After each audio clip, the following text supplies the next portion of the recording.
अस्सलाम वालेकुम dear students, कैसे हैं आप सब। उम्मीद है आप सब खैरियत से होंगे, बिल्कुल फिट फाट होंगे।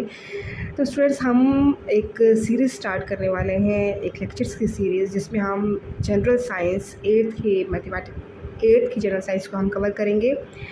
जैसे कि आप सब जानते हैं, वन नेशन वन करिकुलम के तहत सारे का सारा जो सिलेबस है वो चेंज हो चुका है, तो इसलिए कुछ लेक्चर्स की फॉर्म में इसको जो है वो बुक को हम समझने की, समझाने की जो है वो कोशिश करेंगे। तो पहला जो चैप्टर है इकोलॉजी, इसको हम बग़ैर टाइम वेस्ट किए, बग़ैर इधर की बातें किए हम जो है वो स्टार्ट करते हैं। इकोलॉजी क्या है, इकोलॉजी को तो स्टूडेंट सबसे पहले हम अपना चैप्टर स्टार्ट करते हैं, chapter number 1, that is ecology. अब लास्ट जो इकोलॉजी है, पहले हम इसको अंडरस्टैंड करने की कोशिश करते हैं। इकोलॉजी क्या है? इकोलॉजी एक स्टडी का नाम है, ठीक है। स्टडी है, एक नॉलेज है, ठीक है। किसके मुतल्लिक़ ये नॉलेज है? ये नॉलेज है about biotic and abiotic components. किसी माहौल के बायोटिक और एबायोटिक कंपोनेंट्स का आपस में क्या रिलेशनशिप है, आपस में क्या उनका इंटरेक्शन है, उसका जो स्टडी है उसका नाम है क्या? इकोलॉजी। किसी माहौल में बायोटिक और एबायोटिक कंपोनेंट्स का आपस में जो ताल्लुक़ है, आपस में जो रिलेशनशिप है, उसकी स्टडी को हम क्या कहते हैं? इकोलॉजी। अब यहाँ पे अगर हम बात करें तो मेन 2 वर्ड्स हैं जिनका फ़र्स्ट हमें अंडरस्टैंड करना बहुत ज़रूरी है। First one is biotic and the second one is abiotic.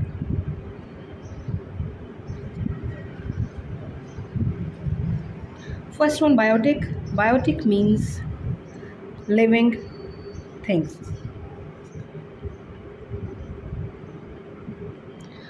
Biotic means living things. आम कैजुअल वे में हम कहेंगे कि सारे के सारे जो हमारे एनवायरनमेंट में जो ज़िंदा चीज़ें हैं उनको हम कहते हैं कि ये बायोटिक कंपोनेंट्स हैं। लेकिन अगर हम उनको प्रॉपर डिफ़ाइन करना चाहें तो प्रॉपर डेफिनेशन में क्या आता है कि living things of an environment are termed as its biotic component. किसी भी माहौल की सारी की सारी जो लिविंग चीज़ें हैं उनको हम क्या बुलाते हैं, उनको हम किस टर्म में बुलाते हैं? उनको हम कहते हैं कि ये सारी की सारी बायोटिक कंपोनेंट्स हैं। बायोटिक कंपोनेंट्स की हम जो है वो मिसाल ले लें, अगर हम उनको चाहें। बायोटिक कंपोनेंट्स में हमारे पास क्या आ जाएंगे? प्लांट्स आ जाएंगे, एनिमल्स आ जाएंगे, human beings, micro organisms,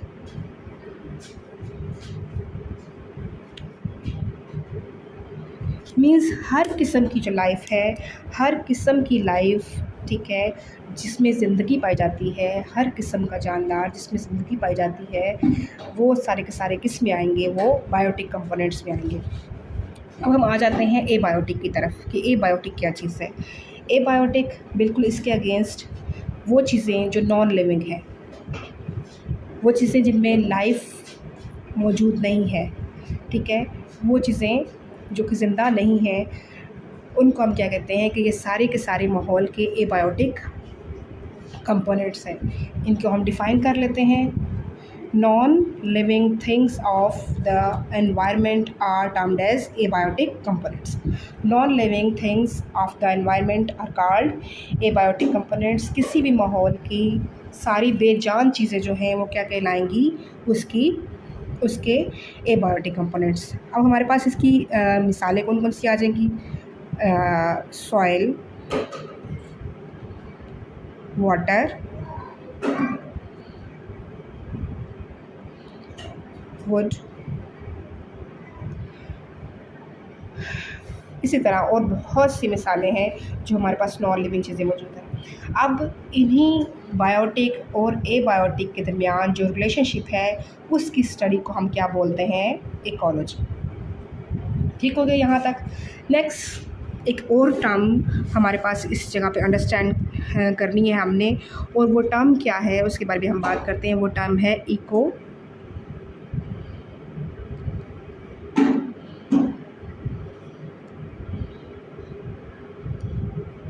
ecosystem.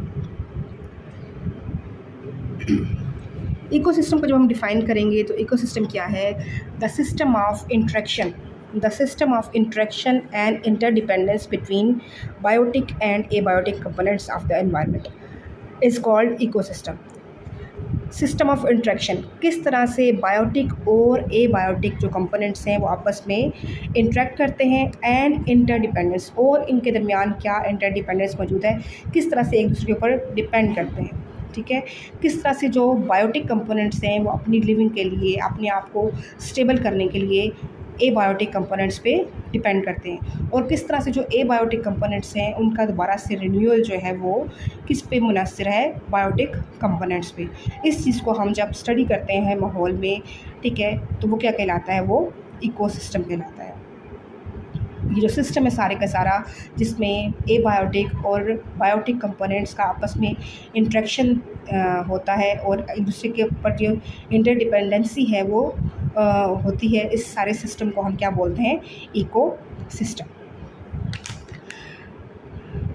जैसा कि ये नीचे आपको इस चार्ट में, इस फिगर में दिखाया जा रहा है कि abiotic components of the environment क्या कर रहे हैं।